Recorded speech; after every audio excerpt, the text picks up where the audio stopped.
Yeah, so I am Taylor. I am our Greenhouse and Learning Center coordinator. I've been hired for the infamous greenhouse project that I'm sure you guys have all heard about.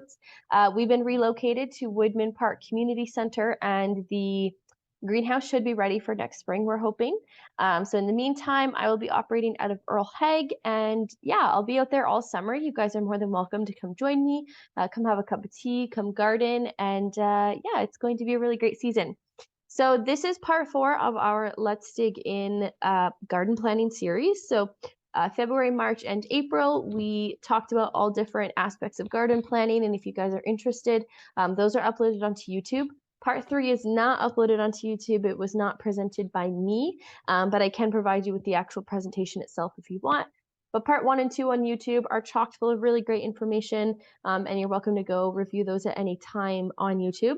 Some of the actions from part 1 and 2 have kind of passed by now, so it'd be a really good opportunity to review that like next winter when you're getting ready for your gardens for next year.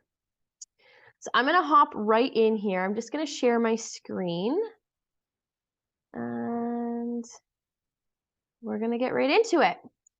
So as I mentioned, this is part 4. Because there's only a few of us, if you guys have any questions through this presentation, just stop me and I can answer them. Otherwise, pop them into the chat, and when we get to the end of the presentation, I can address them all and we can have a discussion. Also, just so you guys are aware, I can't actually see the chat box. So if there's anything urgent, if you can just speak up. David, can you give me a thumbs up that you can currently see the presentation? Yep, I can see it's good. Perfect. All right, let's dive in. Thank you guys so much for being here this evening. I know we had some sun out today and it's looking like it's getting dark, so we might get some more rain. So maybe we'll have a nice little cozy Sunday evening. All right, today we are going to be recapping part 3 and all of the different aspects that we talked about regarding gardens in part 3. We're going to talk about garden chores for May. We'll talk about soil amendment, seedling care in May. Yeah, David, what's up? Oh, I just had a question. Yeah, of course. I know like the worms is important, Yeah. but in the soil, but I also heard that it's not good to flip the soil, and I heard some people it's good to flip it. I'm not really sure, but I have tons of Yeah, worms. that's totally okay. When we get to the soil amendment part of the presentation, I'm going to talk about something called permaculture, which will address some of your questions. So if you hang tight, we can have a conversation about that in a minute. So we're also going to talk about seedling care in May, timeline. So when you actually want to get everything outside, your planting day and how you're actually going to go about planting. We'll talk about some seasonal maintenance tips and some final garden journaling prompts. So let's just recap part 3. We had Master Gardener Nancy Lee join us, and she did a presentation recapping part 1 and 2, and she talked a little bit about sowing and succession planting. So the first takeaway was direct sowing and best practices. So when you direct sow, you're taking seeds and you're putting them directly into your garden, into the soil, to germinate in your garden, as opposed to starting them as seedlings in your house. This is really great for things like lettuces, arugula, Swiss chard, anything that germinates really quickly and doesn't transplant well. And also, you'll typically hear people talk about direct sowing when we're thinking about cooler crops. So things like lettuces and arugulas, radishes are one of them, carrots, things that you can start earlier in the season in April or even end of March if the weather's nice. So direct sowing and best practices and how to actually get those into the ground. We also talked about succession planting and how to plan. So succession planting is when you are ensuring that there's always a harvest throughout the season. When you're planting radishes, they germinate and they grow within 25 to 30 days. And once you pull them out of the garden, now you have an empty spot in your garden and you got that one radish harvest that one day or over 2 days. So succession planting is planning out your sowing and you're harvesting so that you have an abundance of harvest throughout the entire season, instead of just harvesting all of your tomatoes in 1 week. You'll have a harvest this week, you'll have a harvest that week, and it just allows you to succession. Your succession, your harvest will follow each other. And then also the importance of garden journaling and some prompts. So if you guys have been here for previous episodes, then you'll have heard me talk a bunch about garden journaling and some various prompts. I still encourage you guys to continue writing down everything that you can. Every couple of days, every week, every 2 weeks, just look into your gardens and just observe what's going on. Are you having issues with pests? Are your plants struggling? What's doing really well? What have you enjoyed growing? What are some things that you maybe forgot this year? Write everything down so that next winter, when you go to plan your garden again, you have something to look back on, because you're going to think that you're going to remember and you're not. And then we also recapped part 1 and 2, which we talked about in February and March. We talked about actually planning your garden, how to get your seedlings going, things like that. So I'm just curious, is anyone growing seedlings from home? And if you are, how are they doing? Some people will choose to grow seedlings, and some will choose to actually just purchase them from the shop. So has anybody on here been growing them at all? David, are you growing Oh, seedlings? Are you planning on purchasing them? oh, I I I'm kind of lazy gardener, so I That's okay. always find the easiest path. Yep. So I grew beets straight to the garden, and they grew well. Oh, Yeah. and that So was this year? I'm gonna plant peas vines straight to outside Yep. because I heard that's the easiest thing to grow. Yes. So Snap peas are actually my favorite thing to grow, and they're my favorite vegetable to eat. They never make it off of the vine. I always eat them before or they never make it into my house. I always eat them off the vine before they can even make it to my harvest basket. My advice for peas is to soak them in water overnight before you put them outside. They'll just germinate a little bit faster for you. They're seeded. It's very difficult to penetrate sometimes. Okay, let's talk about garden chores for May. I know we've talked about other chores in the past. Oh, Andrea, you said you are growing seedlings. I hope they're doing well. If you have any questions or concerns about your seedlings, feel free to pop them into the chat and we can chat about them when the presentation's done, or you're welcome to speak up now if you want. Oh, thanks. Yeah, some of them are doing well and some of them aren't. So I don't know exactly what's happening, but I'm trying, like I have some under a growing light and some in the windowsill. So I'm kind of comparing. My Are you peppers are finding? still tiny So and my my peppers were tomatoes really are doing great. good. My peppers were really tiny until about 2 weeks ago. I was like, whoa, what happened? I actually made a note in my garden journal about 2 weeks Mm-hmm. ago that my peppers were like, they didn't look like they were struggling, but they were taking forever. And then my partner and I were looking at them a couple days ago and we are like, what happened? So just hang it tight, maybe another week or two, and they'll Okay. take off. Okay. Yeah. Yeah, um like they only have their first set of true leaves and they're starting their second. So I don't want to like put them in I don't want to put them in a bigger pot. I don't want to feed them yet, I don't think. But I'm like, are you guys okay? I don't know. But they're tiny. But yeah, they're not like they're not dead. They're not turning yellow or brown or anything. So I don't know. So you're saying just stay the course with the Just stay peppers. the course. I'm sure that they're okay. Okay. Ultimately, you mentioned they're not turning yellow, they're not turning brown, they're just hmm growing slowly. Are they under the grow lights or are they in the windowsill? I have some in both spots. So we'll see who does better, I guess. Okay. Yeah, I'm very, very interested. I'm very Yeah, I interested. just have one grow light and I have bigger ambitions. So I have a south facing window. So I Yeah. that's why like I'm just out of space under the grow light. But Yeah, that's awesome. um, Make do with the for room you other have, right? seedlings, pardon? It's to make do with the room that you have, right? Oh yeah, for sure. I was just wondering, maybe you're going to talk about this already Mhm. or later, but about feeding them. I started them with a soilless, like, um, you know, soilless mix or whatever it's called, like a seed Yeah. starting mix. Yep. Should I feed them like my Yeah, tomatoes, which are a few inches tall now? yeah, we are going to talk about it later, but I do suggest feeding them, especially those tomatoes. It's going to depend on when you're planning to get them in the ground, but I'm going to go into a little bit more detail in this presentation. So hang tight, and then maybe we can talk about it again if you have questions. Thank you. Yeah, absolutely.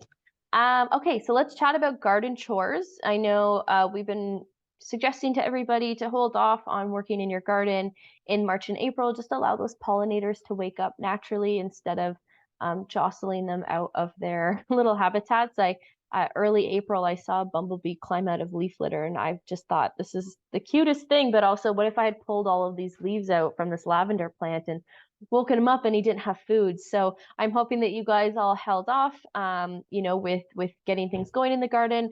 By now, you're pretty safe to go out and you can start raking up those leaves if that's something that you want to do. Everything should be pruned by now. So if you have anything like lavender or any perennials that need pruning, typically most plants it's always suggested to do it before the plants wake up or just as they're starting to wake up. So if you haven't pruned something in your garden, maybe just do a quick Google search to see when it prefers to be pruned. And, if you've already missed that time, if you have, write it down. When is the best time to prune my lavender? When's the best time to prune my apple tree? Write that stuff down so that next year you don't miss that timeline. At the end of May, this is when you're going to want to plant your cold sensitive bulbs. So things like your dahlias, your elephant ears. These are the bulbs that if a frost comes through can kill them, and you really don't want that. Some people will choose to start these bulbs in pots inside right now, and then they'll plant them out, end of May, early June. That's something you can do as well. David, I'm like you, I'm a little bit lazy. So my dahlias are still sitting in a container. I'm just going to put them in the ground in May. You're going to want to start watering regularly this month. If you guys actually look at the forecast, we're looking at, between 15 to 20 degrees every single day. Some days are higher. So, a little bit less rain. I think our April showers are wrapping up now. So you're going to want to start watering regularly if you have things planted. And, as they get bigger and as it gets hotter, things just need more water. If you're planning to purchase your plants or purchase your seedlings, you're going to want to put a list together now. If you haven't already done that, you're going to start to see those plants coming out in greenhouses and garden centers, and they get picked over very quickly. So put a list together of what you need to purchase and when you're actually going to purchase it, and just have a plan. Don't leave it to the last minute. If you haven't already, this is when you're going to want to amend your soil. We're going to talk about this in detail a little bit later, but if you haven't, you're going to want to amend your soil before you start planting. Also, if you're planning to mulch this season, you're going to want to do that this month as well. Some people actually wait till their plants go in the ground to mulch. We may talk about mulch a little bit later, but if you guys are getting fresh mulch delivered to your house, like from a tree company, you need to move it fairly quickly, or it'll actually start breaking down in the pile and it'll heat up and it'll start composting. So if you're planning to get mulch delivered to your house and then you want to spread it, just make sure you plan that timing properly, because you're going to want to spread it either same day or next day.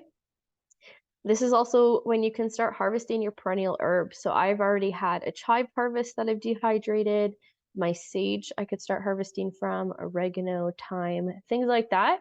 If you grow any perennial edible plants, you can start looking at harvesting them. When we harvest, we want to make sure we're doing it often to promote more growth in the plants. And then you're also going to now want to start thinking about fertilizing throughout the season. This is going to entirely depend on your garden practices. Personally, I don't fertilize throughout the season because I practice permaculture, which we're going to talk about. Some people choose to, fertilize their tomatoes halfway through the season. So just think about that. How much compost or fertilizer are you amending your soil with? Are you going to need the fertilizer later in the season? Just something to think about. We have a comment here. David says, should I start planting my peas indoors now? David, I suggest soaking your peas overnight now. Just do 24 hours and then plant them directly outside. So peas are cold hardy. So if a frost comes through, they won't die. So I wouldn't bother starting peas inside. I would just put them directly outside, plant them, wherever you want, probably about half an inch deep in the soil, and keep them wet, water them every single day, and you'll see them come up in, I'd say, 5 to 7 days. It depends on the variety. All right. Soil amendment. So we did talk about how this is going to be the month to amend your soil. Some people will do it now, or some people will do it as they're planting. That's going to be entirely up to you. There's quite a few different options for soil amendment, and I know we've talked about this a little bit in previous episodes. I'm going to go into detail here, and then if you guys have any questions, let me know. The most obvious choice is compost. So you can do it. You can make your own compost throughout the season. The city provides compost right now, actually, and it doesn't last long.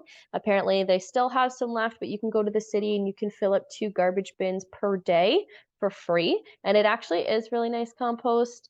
Some people will say it has weeds. Listen, everything has weeds. It's impossible to avoid weeds. You could purchase from the most expensive company and it's going to have weeds. It's just nearly impossible to avoid. You can also purchase compost from department stores. So you'll see like garden soil with compost, or you'll actually be able to purchase sheep manure, things like that. If you see that in a department store, most of those varieties are really good. I mean, I know people who even purchase from the dollar store, and that's okay too. You can get it delivered to your home from landscape companies. This is a little bit more expensive. Delivery fees are always really high, but this is an option, especially if you're getting large quantities of compost. And then something you may not have heard of is mushroom compost. So mycelium, which is essentially fungi in the soil, mycelium makes our world go round. So some people opt to use mushroom compost, and this is the byproduct of commercially growing mushrooms. And it's very nutrient rich, and you probably will notice quite a bit of mycelium and quite a bit of mushrooms coming up throughout the season. But anything that says with compost, you're good to go. I do want to note, do not go to a horse farm and pick up fresh horse manure or fresh cow manure. When they're making compost or when they're making manure compost, they are processing it, and it can take a couple months. Unprocessed manure will heat up and burn your plants. So anytime compost is fresh, and we're going to talk about backyard composting later, but all the active bacteria heats up and it breaks everything down really quickly.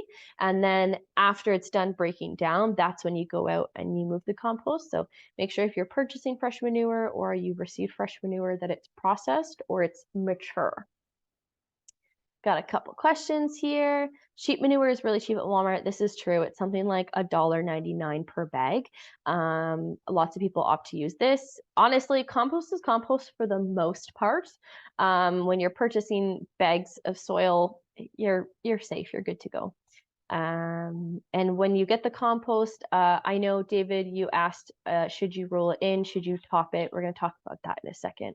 Another option for soil mending is cover crops. So this can only be done over the winter. So the ship is kind of sealed for cover crops. But if you like the idea of this, write it down in your garden journal and plan for it in the fall. There's a photo over here on the right of what a cover crop looks like. And it means you sow a legume variety and it grows over the winter, and it will put nitrogen back into your soil, and it will put nutrients back into your soil, and then you mow the cover crop down in the spring, and then you go ahead and you plant. So this is a very lazy method, and this is a really good way to put nutrients back into your soil at a low cost and with very low effort. It does grow through the winter. Well, it grows kind of end of fall and sometimes into the winter. Obviously, we have weird weather here, but it is very effective. And then another way to amend your soil, aka not amend your soil, is permaculture practices. We're going to have a permaculture topic later in the season, probably in person, but I'll give you guys a little quick introduction. Permaculture is when you mimic the way that nature grows. When we're walking through a forest, nobody's in there spreading compost. Nobody's turning the soil in, natural areas where things grow perfectly fine. So it's a process of leaving the soil. Don't touch it. Allow those insects, allow the mycelium, leave it, don't touch it. It knows what it's doing. When you till your soil, you're disrupting what's happening, the ecosystem that's happening in your soil, and that in turn can affect your plants. Now, David, you've heard mixed reviews because not everybody practices permaculture. The traditional way of gardening is tilling your soil and amending it every single season. I personally prefer permaculture. When you dig into my soil right now, which we don't touch, there's tons of mycelium, really beautiful soil, tons of worms, lots and lots of insects, and our plants grow perfectly fine. So we stripped the sod in our backyard. We grew in it in the first year. The second year, we laid compost down. Then we laid a really, really thick layer of mulch. We did the mulch in the fall, and just over the winter, most of that mulch is actually breaking down into really, really nice quality soil. Permaculture suppresses weeds. I don't have to water nearly as much. So there's different ways to practice permaculture. There's a no-till method. There's hugelkultur, which is essentially you stack certain materials on top of each other. And then there's also back to Eden, which is what I use, and that's with a really, really thick layer of mulch. When we think about what's happening in a forest or any natural areas, it's just materials that continuously fall on each other, things like leaves, bark, animal droppings, and it just continuously breaks down and feeds the earth. So that's where permaculture comes from. And David, that's why you're getting mixed reviews. I will know anytime you ask a group of gardeners a question, everybody has a different way of doing things. My suggestion is to start with the thing that feels most attainable to you. And it's all trial and error. You're never going to have the perfect answer.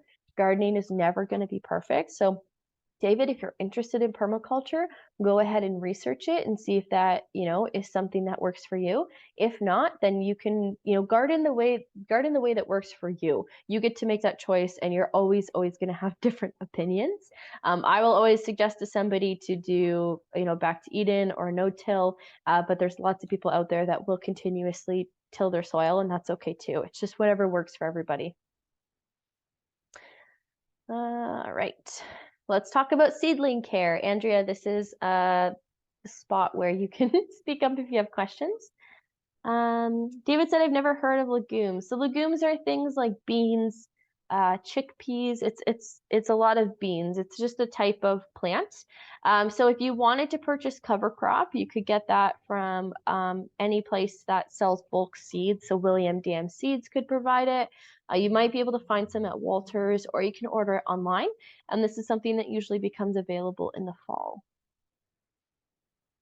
So your seedling care in May. So the first thing is, this is the month to start hardening off your seedlings, which we're going to go into detail in a minute. Any plants that you're noticing are stressed, root bound, they're having issues with water retention, you're going to want to consider up potting them. Seedlings, when they come out of their seeds and their first couple weeks and first 2 to 3 inches of life, that seed actually has enough nutrients to sustain them. That's why people will use a sterile seed starting mix. But then once it runs out of nutrients, it's out of nutrients. So we need to consider fertilizing it, which we'll talk about in a second. The alternative is to up pot it into a nutrient-rich soil. So this, you'll notice if your plant isn't taking in water very well, if you're noticing the roots are coming out of the bottom, or if the new growth is a different color, that's when you can usually tell if your plant is stressed. So just up pot that. We're early May, so if you're going to be up potting anything, it should be now, especially if you're planning to plant at the end of the month. You may need to lift your grow lights as your plants become tall. My tomatoes are 2 feet tall now, and they officially ran out of room on my main planting rack. I've started hardening off my tomatoes now, so they'll probably live outside for the rest of the month. But if you have lights that move up and down, you may need to consider moving them up. This is also the time, if you haven't already, to start your zucchini, melons, and your cucumbers. Most of your other plants should be growing now, unless you're direct sowing. So things like cauliflower, your tomatoes and peppers definitely should, be, they should be at least a month along. And yeah, Andrea, what's up?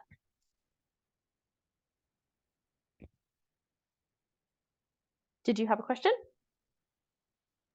Yeah, thanks. I was just wondering how far away the grow lights should be from the plant.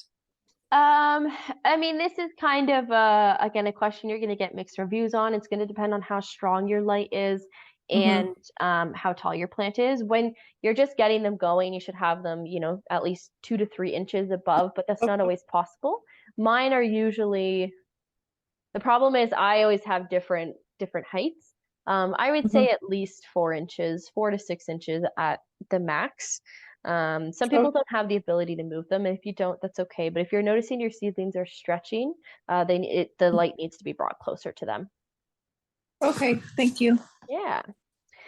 This is also the time to fertilize your seedlings. So again, if you're noticing that they're stressed, but they're not root bound, or they're not having water issues, it's likely because they're running out of fertilizer. Like I said, that little seed, it comes with enough nutrients to get it going, but it's going to run out eventually. So you can either up pot it, or you can actually add a liquid fertilizer. You can go into any department store and purchase it. ProMix has a good one, Classic, Miracle Grow, Schultz, or you can get an organic fertilizer. In most cases, this is going to be a liquid that you mix with water. If this is good for if you used a seed starting soil. If you've been here for previous presentations, I've talked about how I'm a rebel and I just start with nutrient-rich soil right off the hop. so I don't have to fertilize. If you are using a nutrient-rich soil for your seedlings, you may not have to fertilize, but just keep an eye on them, check on them every day, see what color the new growth is, see if they're stressed. And in a lot of cases, it's because they're running out of nutrients. Very good. Going to be very common this month. And then the last thing you want to do is to actually top your plants. So this means cutting off new growth so that the plant will start to bunch. It'll start to make other shoots. Not every plant needs to be topped, but tomatoes, peppers can be topped, and then a lot of flower varieties. If you just give them a little trim when they're 3 to 4 inches tall, then they'll start to put off other shoots. This is not necessary. This is just a really good way to grow nice bushy plants. Things like basil. Basil does really well from topping. Ensure they're not stressed before you top. So for example, if you notice that your plant needs fertilizer and you went and fertilized them, maybe wait a week or two before you top them. I up-potted my tomatoes about a week ago and I've moved them outside yesterday. So in a couple days, once I know that they're not stressed from being moved outside, I'm going to top them all. All right, we got a question here. Are all beginners scared to cut the plants, or is it just me? Honestly, I planted snapdragons into my garden last weekend and I only topped them today because I was panicking. Like, I know that a snapdragon benefits from being topped and I know that tomatoes benefit from being topped, but I'm still freaked out by topping stuff. I make my partner come and top them with me and he just reassures me that everything's going to be fine. I think it's just, again, you're like naming your plant. And so I am also scared, even though I've been doing this for a while. Yeah, don't. And if you're really not sure, do a quick Google search. Does this plant benefit from being pruned? That's another word that's used. You can Google it, or if you're not comfortable, don't do it. That's okay. You don't have to. So let's talk about timeline. So our last frost date is May 5th here. We're in zone 6B in Brantford. However, if you're familiar with our weather patterns here, we almost always get frost after May 5th. So most gardeners will plant May long weekend or even into early June. Again, this is something that you're going to get mixed reviews about. It's a decision that you're going to have to make for yourself. If you choose to plant earlier than May 2-4, and even if you plant on May 2-4, you really want to keep an eye on the overnight weather because if there's a frost warning, you're going to want to run out and cover a lot of your plants. As we mentioned, some plants are, cold tolerant, like they can take a little bit of a frost, but things like tomatoes and peppers are not. If a frost comes through, those plants will die. So just make sure you're keeping an eye on the weather, and if you have any plants that shouldn't shouldn't be exposed to frost, then you're going to want to have a plan for that. Josh is listening to the frost part. Josh, do not plant your tomatoes and your peppers if there's going to be frost. I can promise you they'll die. Listen, I have extra tomato plants if you want, Josh. I will give you one and you can put one overnight when we have a frost warning and you let me know if it survives the night. How about that? You also don't have, oh, what were you going to say? I'm gonna plant right now. Go plant them. I will say my tomatoes are outside right now because we're hardening them off. And as I just said that, where did I missed it. Okay, we'll get back to it. So yeah, I'll talk about hardening off in a second. See if we have a question here. You also don't have to plant all at once. For me, I have a fairly large garden and planting in one day is really overwhelming, especially with my job. So we're going to be planting over the course of probably 3 weeks. So don't feel like you have to get everything outside at once. And then what do I do if there's a frost warning? So as I mentioned, some plants cannot be exposed to frost. Honestly, they just need to be covered, and that can be with a sheet, with a piece of plastic. You can even take buckets and put them over top of your tomatoes. So keep an eye on that. If there's a frost warning, you just want to find a way to cover those plants somehow. I know a sheet obviously isn't very warm, but it's enough to ward off, that small layer of frost that's going to come through early morning. Walk off the video. Nice video touch. Okay. Hardening off seedlings. The slide must have gotten moved. So hardening off is the process of preparing your seedlings to be exposed to outside conditions. I mean, obviously, when the seedlings are growing in their house, we don't have wind in the house. We don't have weather inconsistencies. And if you just stick your plants inside that's been sitting on your window and growing on your window for 2 months, and you put them out in the direct heat in the sunlight, they're going to get so stressed that they're going to die. So we want to transition them slowly.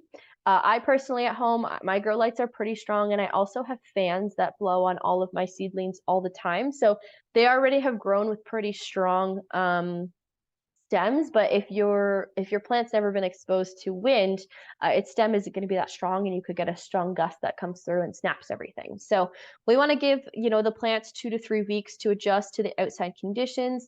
Some gardeners will be little rebels and they'll scrape by with a week. Honestly, that's probably what I'm going to do.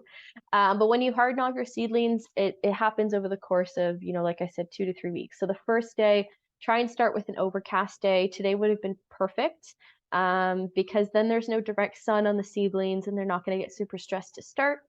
And then every day you want to put them in the sun for a few hours and then pull them back into the shade. And then the next day, add another hour. So, the first day you could do an hour in the sun, second day you could do 2 hours, 3 hours, on and on. Don't be afraid to have them outside when it's a little bit windy. Don't be afraid to have them outside when it's raining. And also don't be afraid to have them outside on a colder day. Later this week, when we're having 10 to 15 degree overnights, I'm actually just going to leave my plants outside so they can get accustomed to the colder conditions. So just do it slowly. Don't rush it. If you put your plants directly outside in the sun, they're going to have a hard time.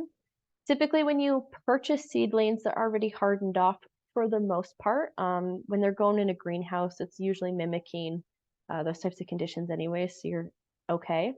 And like I said, don't be afraid to expose them to rain, wind, and overnight conditions after about a week. So this process is going to help create sturdy, prepared seedlings for the garden, and their adjustment into the garden isn't going to be as severe, and hopefully they're not as stressed out. Let's talk about when you're actually planting.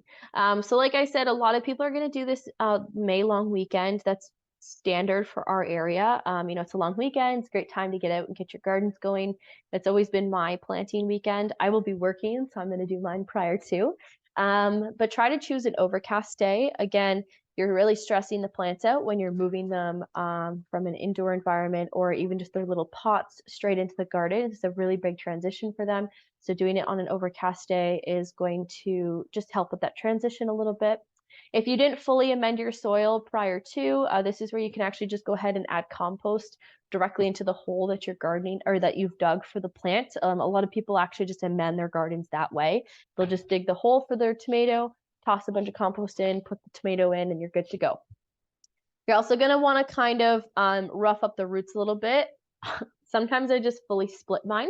Again, this is something you're going to hear mixed reviews about, but this ultimately is going to stimulate a root growth, which is exactly what you need once you get them into the ground. The faster those roots grow and the plant becomes established, the quicker you're going to get fruit, and it's not going to be as stressed. So just give the roots either rough them up really good or actually just split them. If it's a really root bound plant, which you can see up here on the top right, that's probably where I would go ahead and I would just split the bottom a little bit. This is a plant where the roots are coming through the actual bottom of the container, and this probably should have been up planted at some point. To be candid with you guys, I think this is a tropical plant. I couldn't really find any vegetable plant examples, but this is exactly what it looks like when a plant needs to be up potted, when these roots start to go through the bottom. So this person right here is roughing up the roots, and this is exactly what you want to see. You don't need to get rid of any of the soil or anything like that. Once you get it into the garden, you can create a little well in the bottom there so that when you water it, the water is going to go directly into the plant and soak down. You're going to water it immediately. You don't want to wait. That water is going to, again, help with that adjustment. And your plants may become stressed for the first week or two. Don't panic. That is very normal. If they don't recuperate after a week or two, maybe you could investigate, but don't worry if the plant looks sad for a little bit. David said, what does it do when you rough up the roots? So this tells the plant something's happening. We need to grow quick. We need to get established. So when you rough up those roots and you get it into the ground, it's just going to stimulate root growth. As opposed to leaving it all bound up. If you had just left this all bound up, the plant may not actually realize it's, has access to new soil and it's in a new space. It may just continue to either grow or become stressed out. So if you play with this a little bit, rip it up, then it's gonna go, oh shoot, we have more space now. Let's send help to the root ends here. Let's talk about seasonal maintenance tips. So this is the last episode of Let's Dig In. So this is where I'll probably, I'm going to give you guys as much information as I can. Maintenance tips, these tips are just going to help you with actually maintaining the garden. I know it's a lot of work, and I don't want you guys to get to July or August and be burnt out and not feel like you want to continue taking care of your garden. So there's some things that you can do to, one, help your plants adjust and grow well, and also to help with some of the maintenance. So once you get your plants into the ground, water them twice a day for, at least until they're established. I would say probably until the end of June. Then once they're more established, end of June comes around, you really just need to water once a day for the most part, unless it's really hot. If we're getting 40-degree weather in the middle of summer, feel free to give your plants an extra water at the end of the night. Try to water early morning or the evening to avoid evaporation. Ultimately, watering in the evening is the best because it means that the plants have overnight to take in as much liquid as they can. When you water early morning, the sun's not out, so it's not going to start to evaporate right away, but it's going to heat up really quickly. So I always suggest doing it in the evening. And then avoid wetting the foliage, especially for watering in the morning. That foliage will heat up because of the sun, and it can, damage the plant. If you don't have a ton of time to water, you can consider a soaker hose or drip irrigation. And these hoses are designed to be turned on all the time, and it will slowly release water into your soil. In most cases, you don't actually have to water at all when you have this kind of setup. It can be like a little bit expensive, but it's one of those one-time investment pieces. If you know that you're going to be away or that you just really don't have a lot of time throughout the summer, consider setting up a soaker hose or drip irrigation system so you just don't have to be out there watering all the time. Through the season, prune your tomatoes. If you've never grown tomatoes before, they get really bushy really fast. And they also have something that's called a sucker that will start to grow out of, I can't explain it to you guys. I should have had a photo, sorry. But, look it up. You're going to want to make sure you're pruning your tomatoes. If it gets really unruly and there's no airflow, you can have issues with your fruit rotting. You're going to want to make sure you're harvesting often and thoroughly. For most plants, when you harvest, it actually tells the plant to produce more. So when you're harvesting often and thoroughly, you're likely going to get more fruit. Make sure you guys are weeding your gardens often. If you let it happens to me all the time. I push it off, and then one day I come outside and my entire garden's crabgrass. Don't do that. Weed often, get out there every day or two, and just pull a couple here or there so you're not spending 8 hours weeding your gardens.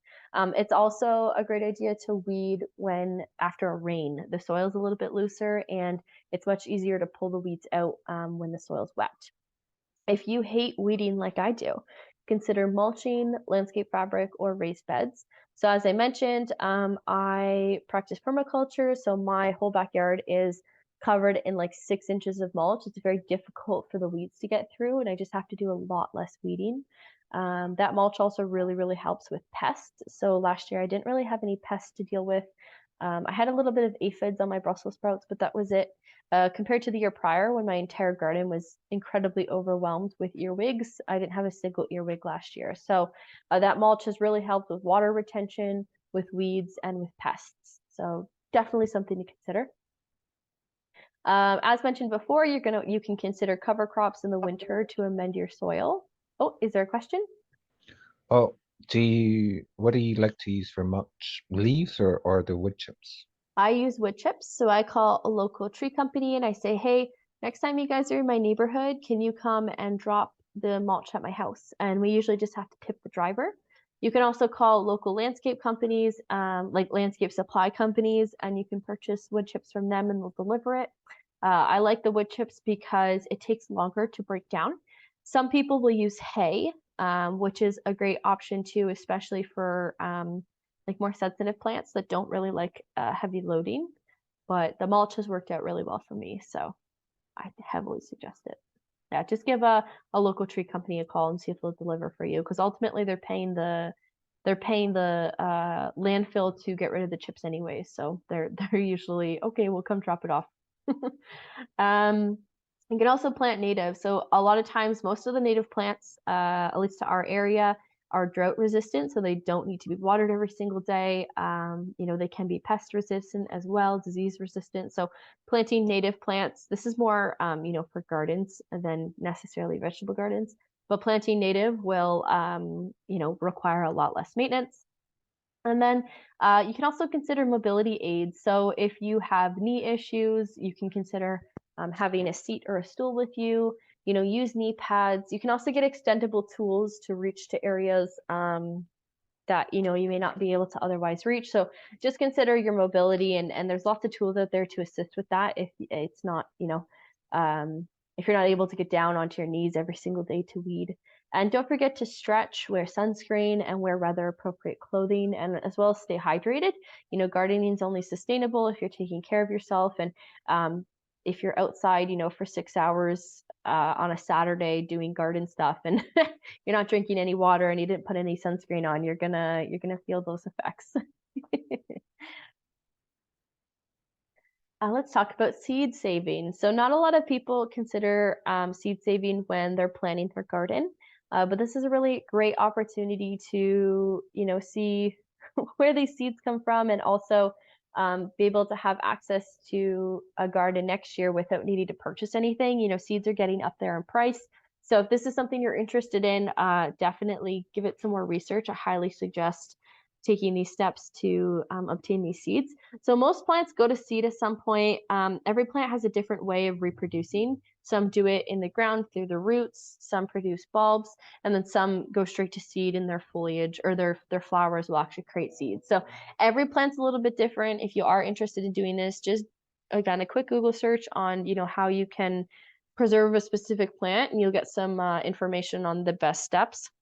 You may have to sacrifice a crop to save your seeds. So things like lettuce, arugula, carrots, different greens. You have to allow the plant to essentially bolt, which ruins the actual vegetables itself. But then it'll produce a flower, and then you'll have seeds available. So you may need to sacrifice the crops at the end of the season.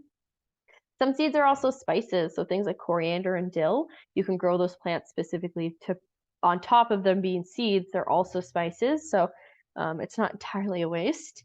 And then you can also save your seeds while you're cooking. So you pull a tomato plant out, or a tomato specifically out of the garden, and you're cooking, then you can save those seeds. Same with your peppers.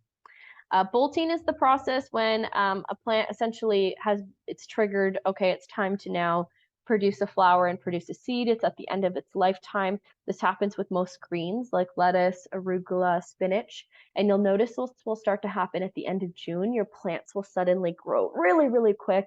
And then the greens themselves, like the foliage, will become really bitter and gross. And then it'll put out flowers, and then it'll go to seed, and then you can collect those seeds. So it can be very difficult to stop a plant from bolting once it starts. You can slow down or avoid bolting if you're continuously harvesting from the plant. But once it gets really hot in Southern Ontario, those greens, they bolt really quickly. And once the process starts, it's impossible to avoid. So I suggest just finish it. You could pull it out and plant something else there, but ultimately allow it to bolt and collect those seeds. In previous talks, we've also spoken about hybrid versus heirloom. So hybrid seed is when you've taken two plants and you have bred them for very specific qualities. And when you save seeds from hybrid plants, you're not necessarily going to get the same plant from what you just harvested from. Because it's a hybrid, you may get one of the mother plants. So just don't be surprised if you do save seeds from a hybrid plant, that it may not be the exact same as what you had experienced the previous season. Heirloom is when the plant itself has not been modified in any way, shape, or form. So when you harvest seeds from an heirloom plant, you know that you're going to get the exact same plant year over year. So just keep this in mind. Your seed packets should indicate if they're a hybrid or an heirloom. If it doesn't say, then it's likely a hybrid. It's very common here, just in the day and age that we are. But just be aware, one day you're like, these tomatoes didn't look like this last year. It's likely because it was a hybrid. When you do save the seeds, they need to be dried and preserved. So make sure you guys are storing them in a very dry, cool place. don't put them in your shed over the winter. Even the garage can be a little bit sketchy. Cold cellar may be okay as long as it's dry, but just stick them in the back of a cupboard.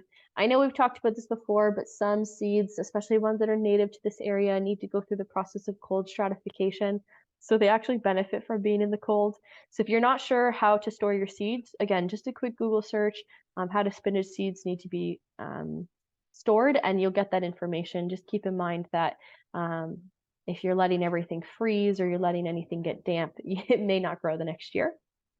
When you save your seeds, use them for the next year. Or you can donate to an organization such as EcoGround, or also the library. So the library has a seed saving program too. So if you find yourself having an abundant amount of dill seeds or marigold seeds, just give somebody a call and I'm sure they'll take them. And then, like I said, every plant is different for saving seeds. Some plants don't even produce seeds. So if you're really unsure, just do a quick Google search or send us a message and we can certainly help. But keep this in mind this year and write this down in your journal.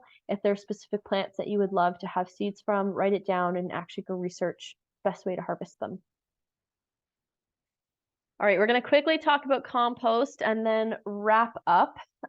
So we get a lot of questions about composting. It can be a little bit of a finicky process. So I'm going to give you guys just some quick tips. You can purchase these black composting units from the landfill here in Brantford. I think they're $25. They're like a great starter compost source, but they require a lot of work. Honestly, if you have space in your backyard, just have piles. So you need at least 2 separate piles, one that you're continuously, like you're adding to at the moment, and one you're trying to process. So compost needs to be turned every few days, and honestly, it needs to be watered weekly. If you're not turning it and it has no moisture, it is not going to break down.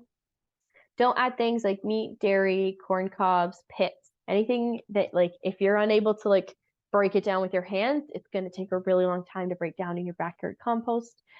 Things like a really large brush. At some of our community garden sites, they'll take the old tomato plants and they'll stick those in the compost. They don't break down very fast. My partner will actually run a lot of our brush through the lawnmower and then he'll throw them in the compost. It'll break down really quickly. So essentially what's happening in the compost is the bacteria is heating up and it's eating everything and breaking it down. So when you're turning it, it's giving that compost oxygen, and then that liquid is just going to help add to it. You do need a really good mix of browns as well as greens. So food waste is only one part of it. You're going to need lots of leaves, lots of lawn trimmings. So it's not just dumping your lettuce trimmings in the compost every day and expecting it to break down. It's a little bit of a science. If you're noticing it's not breaking down, there's likely not a lot of water, or you need to add more browns. So you need to add more lawn clippings or leaves or things like that. So yeah, it's just, don't give up on composting. I know it's a little bit finicky, but if you're noticing an issue, just do a quick Google search and see what you can find. David, you have your hand up. Is it add nitrogen into the compost when you add like stuff like grass clippings? I'm not entirely I sure what it is. That's a really good question. I can't remember. I did a little bit of research, but I think it's nitrogen. I can't remember. It might be, but also I think with the browns, it's adding drier material. So typically your food waste is really, really wet. And if you're just throwing lots of wet food waste, it's not going to break down very easily. It's going to be very, very wet. It's not going to dry out. And you're just going to have a big sloppy mess. So I think by introducing those leaves, those twigs, and even mulch, as well as lawn clippings, it's just helping adding a bit more of a dry material to it. And also the bacteria that comes with those things, right? And then if you guys aren't aware, Brantford is launching their green bin program in November of 2023. So if you live within Brantford, you're going to be receiving your green bins in October, and the city will start collecting, they'll start doing compost collection every week with your regular garbage collection. So you can add pretty much everything to this because it's being commercially composted. Don't be afraid of the green bins. They're not messy, they're not gross. If you do choose to put things like meat and dairy in the green bins, you may experience maggots. It's not the end of the world. Some people will give their green bins a spray down every week or two. Some people just leave them. You can also get compostable bags. I don't personally suggest this, but I won't judge you if you use it. You can get compostable bags at the grocery store. Some people will, accumulate their compost in the house over a day or two, and then they'll take them out. And those bags can sometimes help contain the mess that comes with green bins. I embrace mess because ultimately, once you get into it, it's not messy at all. I've never really had issues with maggots. It's a really great program. It allows us to divert like 50 to 60% of our waste away from the landfill. At the rate we're going, the landfill will be filled by 2030. So don't be afraid of the green bin program. Encourage your family members and your friends to use it. There's a lot of misinformation in the media and a lot of fear surrounding green bin programs, which is really strange to me, but ultimately it's extremely beneficial, and just encourage people to use it. I know, Carly, you can probably speak to this specifically, but there's going to be some marketing that will start rotating and circulating this summer, just about how to use the program, what can go into the bins, and just bringing a bit of positive light to the program, because I know people are a little bit freaked out by it. But yeah, I don't know, Carly, do you have anything to add to that? Yeah, so there's a group from Mohawk College that'll be working on flyers that'll be sent out for all the residential housing for the Green Bin program. So they've come out to Earth Day and shared the flyer that will be going out door to door at the end of the year, essentially.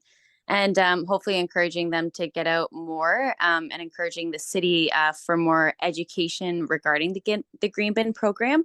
So I'm hoping to see more education come out from the city from now until then. However, most likely the flyer will answer any questions, and you'll have a month from October to November where the green bins will be dropped off at your house that you'll be able to call in, ask any questions that you have before it starts.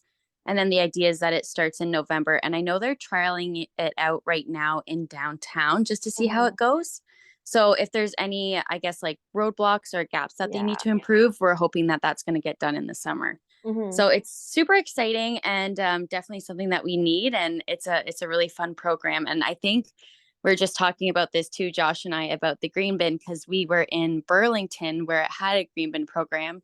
And we did experience maggots once in a while if it was in a hot area. So we're kind of excited that it's starting in November so that everybody can get comfortable with it over the winter and recognize how important it is. And then, keeping on top of cleaning it out is super, super important. Yeah, I agree fully with you. I was in Hamilton for a while, and this is before I kind of got into really heavy into gardening, into environmentalism, and the maggots were a little bit of a surprise to me too, but that it's coming specifically from the meat runoff.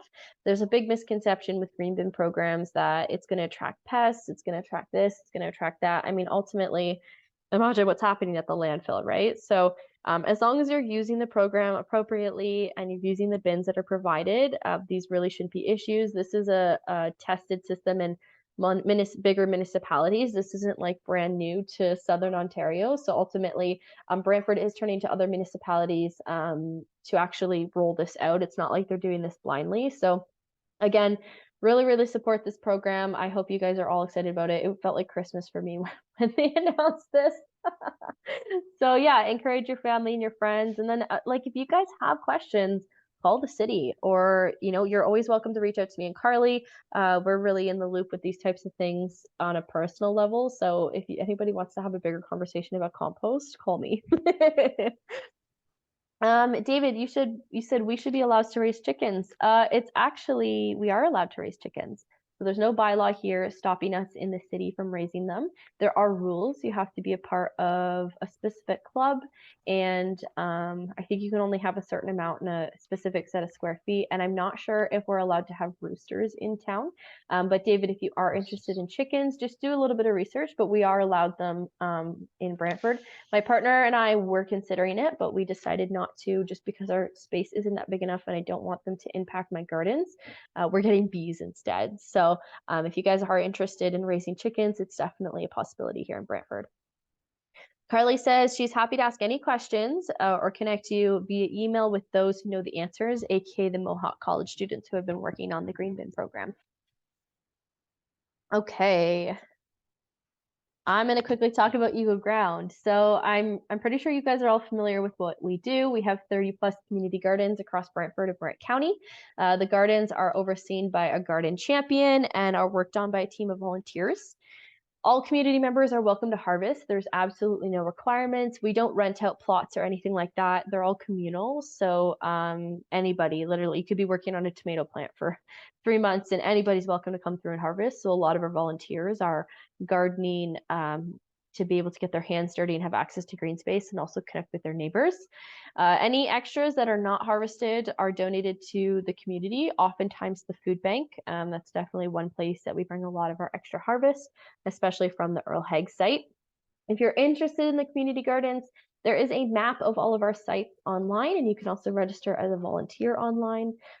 Every single site's always looking for volunteers, and I'll be located at Earl Haig all summer doing education and programming, and I would love to see you guys down at Earl Haig because we have 74 garden beds there right now and not a lot of volunteers, and we can't keep that site running without the volunteers. So if you guys are interested in getting involved, that's definitely one of the sites to do it, but ultimately we have a ton of sites that are always looking for volunteers. Do we have a question? Oh. When is the next event? So it's not scheduled just yet. We're going to talk in a second about some different topics that we want to address.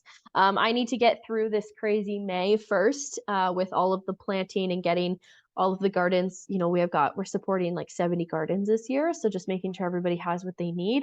And then we'll start planning again for some different topics. Another program we have is our host gardeners. This is backyard gardening support. So people who are able to garden on their balconies, in their backyards, we will provide them with plants, seeds, compost, and support. And in turn, they donate 20% of their harvest to their community, whatever that looks like. So if you guys are interested in being host gardeners, send us a message and we can get you registered. I will note that the compost side of things has passed. We had our compost splits today.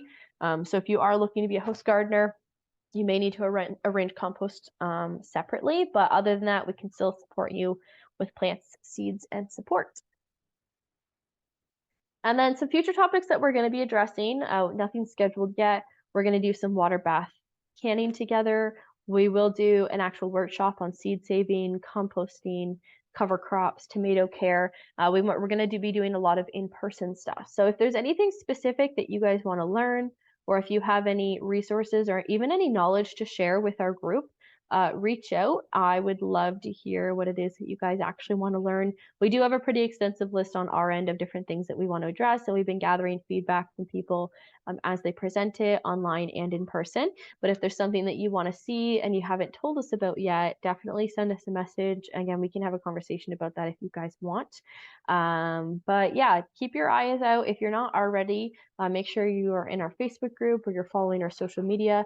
We also have a mailing list if you're not on social media, but you have email.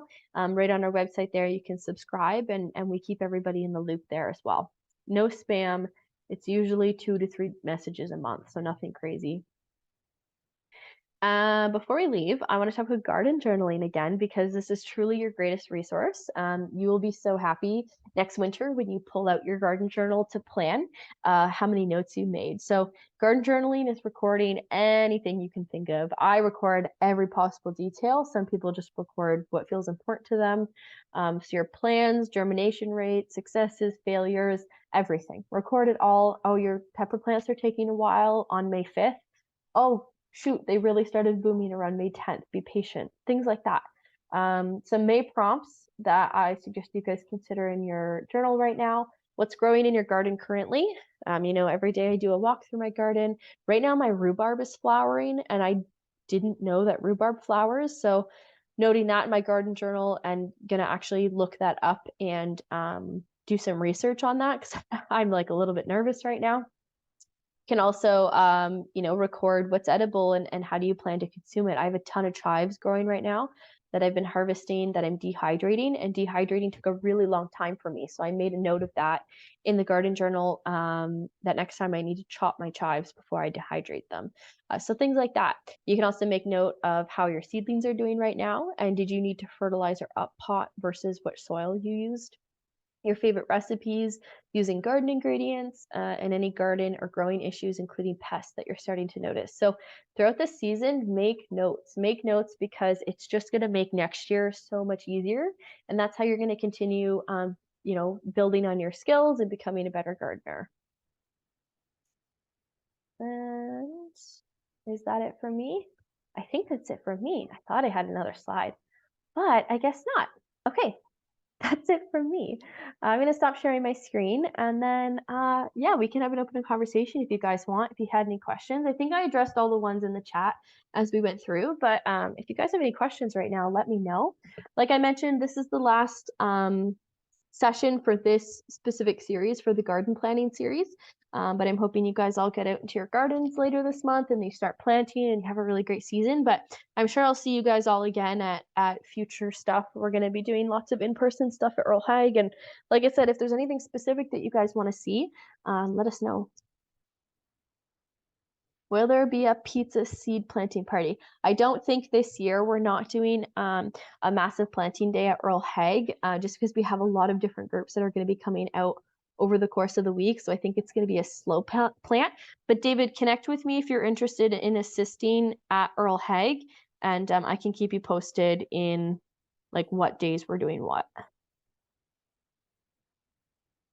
Does EcoGround take seedling donations? We do. So we have 30 community gardens and 45 host gardeners registered this year. And most of our seedlings come from donations. So the city does grow quite a bit from us, but we receive a ton from greenhouses in the area and then also from the community. We almost always have more than enough. We're sometimes looking for homes for the seedlings. So don't put yourself out if you have extras, but if there is anything that you're not going to use that you'd like to donate, we make sure it makes it to community members and organizations and things like that. So we try to make sure everybody's all set up for the season.